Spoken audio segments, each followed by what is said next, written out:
Bonjour, c'est Gilles du site boursicoté.com. Voici l'analyse technique matières premières pour cette séance du lundi 16 décembre 2013. Nous commençons tout de suite cette analyse avec l'or. Donc l'or qui, suite à la sortie de cette phase baissière ici, nous donne des mouvements assez confus. Alors on avait dans un premier temps une dynamique haussière ici qui constituait une belle phase de retournement. On avait quasiment touché ici le retracement des 38,2% à quelques points près.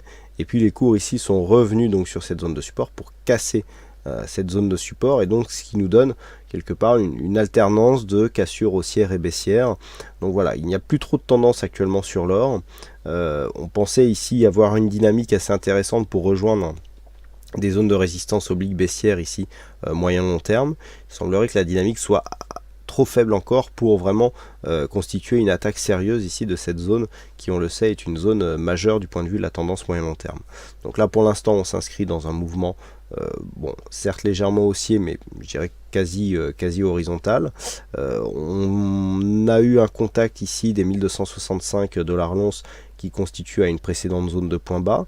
Donc pour l'instant on s'inscrit toujours dans une poursuite de mouvement baissier, même si nous avons ici une sortie dynamique qui a été matérialisée par la cassure de cette résistance baissière, mais on ne peut pas réellement considérer que nous avons un vrai retournement, même si le mouvement s'inscrit dans une légère dynamique haussière. Il manque vraiment de conviction pour eh bien, nous provoquer une rupture, en tout cas en l'état, de cette zone de résistance. Donc pour l'instant on s'inscrit dans un mouvement quasi horizontal. Il faudrait vraiment une attaque un peu plus franche ici de cette zone de point haut et une dynamique un peu plus forte à l'approche des 1308 $ l'once pour vraiment pouvoir nous donner ici une cassure de cette zone de résistance. Mais pour l'instant eh bien, nous assistons à une stabilisation des cours de l'or. Donc tant que nous serons entre 1210 et 1270 $ l'once, eh bien, la dynamique ne sera pas assez fiable.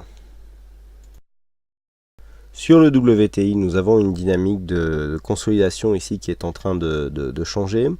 Nous avons quasiment ici eu un contact avec le 38,2%, il n'est pas encore intervenu.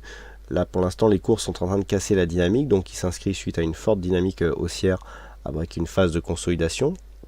Donc de deux choses l'une, soit ici cette cassure est confirmée, dans ce cas là on devrait rapidement revenir sur cette zone des 98,74 $ le baril pour casser cette zone et donc nous donner les objectifs haussiers qui seront définis par les extensions de Fibonacci.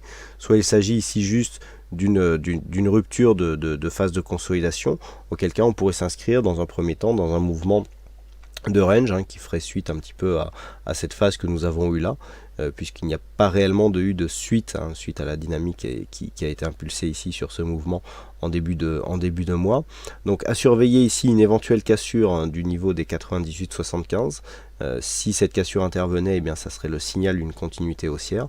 Par contre, à l'inverse, si les courses reviennent ici au contact du 38,2 sur une rupture de cette zone des 96 $ le baril, il y aurait un signal de continuité de consolidation dont l'objectif se situerait ici entre 94,40 et 95,25 $ le baril.